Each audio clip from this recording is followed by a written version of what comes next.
कृष्णा, जब कोई स्वरूप प्रसिद्ध आत्मा अपने दिव्य पद पर स्थिर होकर कर्म करता है तो उसका पद मधुरा कहलाता है। दूसरे शब्द में, जब कोई व्यक्ति योग की विधि से कहलाता है। मधुरा, हाँ वही मधुरा, मथुरा कहलाता है। दूसरे शब्द में, जब कोई व्यक्ति योग की विधि से कर्म करता है तो वह चाहे जहाँ रहे, किंतु वास्तव में वह मथुरा वृंदावन में होता है। नंद महाराज के पुत्र भगवान श्री कृष्ण की भक्ति ही समस्त ज्ञान का सार है, और ऐसा ज्ञान जहाँ भी प्रकट किया जाता है उस स्थान को मथुरा कहा जाता है। जब कोई व्यक्ति अन्य विधियों को छोड़कर व्यक्ति योग की स्थापना करता है तो उसकी स्थिति मथुरा कहलाती है। भक्ति योग की स्थापना करता है तो उसकी स्थिति मथुरा कहलाती है। यत्र नियंत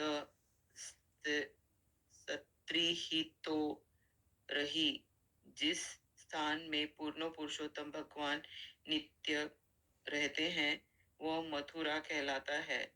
नित्य शब्द का शाश्वतता का सूचक है। श्री भगवान नित्य है और उनका धाम नित्य है।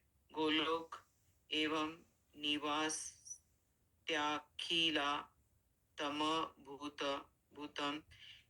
यद्यपि श्री भगवान अपने धाम गोलोक वृंदावन में नित्य वास करते हैं, किंतु वे सर्वत्र पूर्ण रूप से विद्यमान रहते हैं। इसका अर्थ यह हुआ कि जब श्री भगवान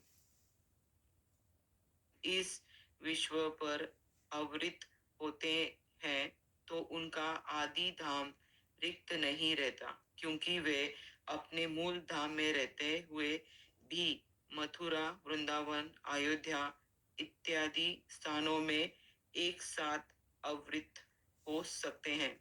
उनके अवतरित होने की आवश्यकता भी नहीं पड़ती, क्योंकि वे पहले से वहां विद्यमान रहते हैं। बस उन्हें केवल अपने आप को प्रकट करना होता है।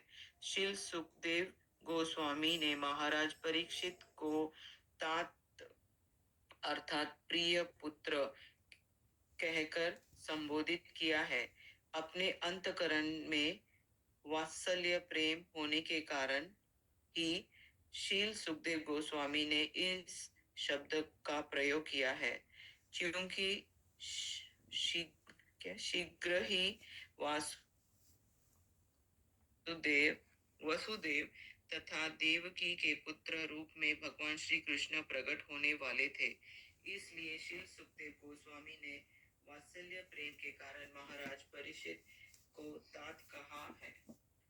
विश्वकोश में गर्व शब्द का व्याख्या इस प्रकार है: गर्वो घूर्णे अवक्रे कुशावित्यादि। जब कंस देवकी को मारने वाला था तो वसुदेव ने उसे रोकने के लिए राम तथा भेद की नीति का सहारा लिया। साम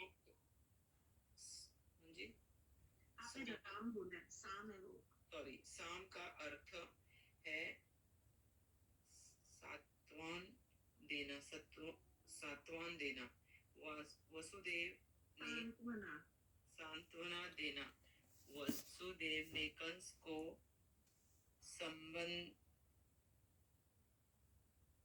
संबंध, लाभ, कल्याण, पहचान तथा गुणानुवाद द्वारा सांत्वना देना चाहिए। इन पांचों का संदर्भ साम का अंतर्गत आता है। वसुदेव द्वारा इस जीवन तथा अगले जीवन में भय प्रस्तुत करना भेद था। इस तरह वसुदेव ने कंस को सांत्वना देने देने के लिए साम तथा भेद दोनों का प्रयोग किया। कंस के गुणों की प्रशंसा करना गुणानुवाद है तथा गुणानुवाद था और भोज वंश का उत्तराधिकारी कहना समाद्वंद का घोतक था। तुम्हारी बहन से पहचान का बोध कराना था। स्त्री की हत्या के उल्लेख से यश तथा कल्याण विषय प्रश्न उठते हैं और विवाह के समय अपनी बहन की हत्या का पापपूर्ण कृत्य भय उत्पन्न करता है, जो भेद का एक पक्ष है। भोज वंश उन लोगों का घोतक है जो एकमात्र इंद्रिया तृप्ति में लगे रहते हैं, एक अथवा अधिक कुलीन नहीं थे। भोज का अन्य अर्थ है युद्ध करना, जो सभी कंस के उपयश के लक्षण थे। जब वसुदेव ने कंस को दीनावस्थल कहा तो यह अतिशय प्रशंसा थी, क्योंकि कंस अपने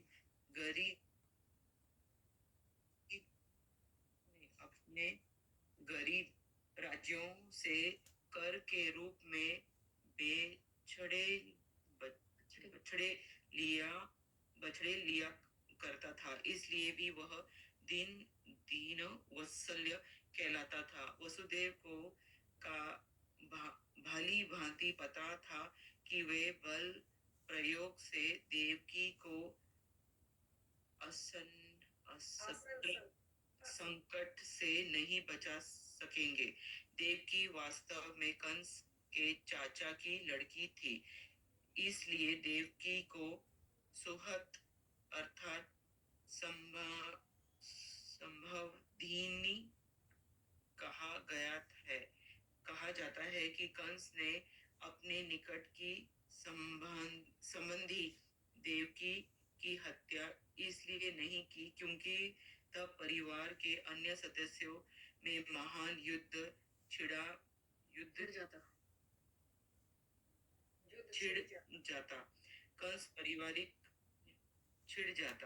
कंस परिवार के युद्ध के इस संकट से बचना चाह रहा था, क्योंकि इससे उनके लोगों की जानें चली जाती। हरे कृष्णा।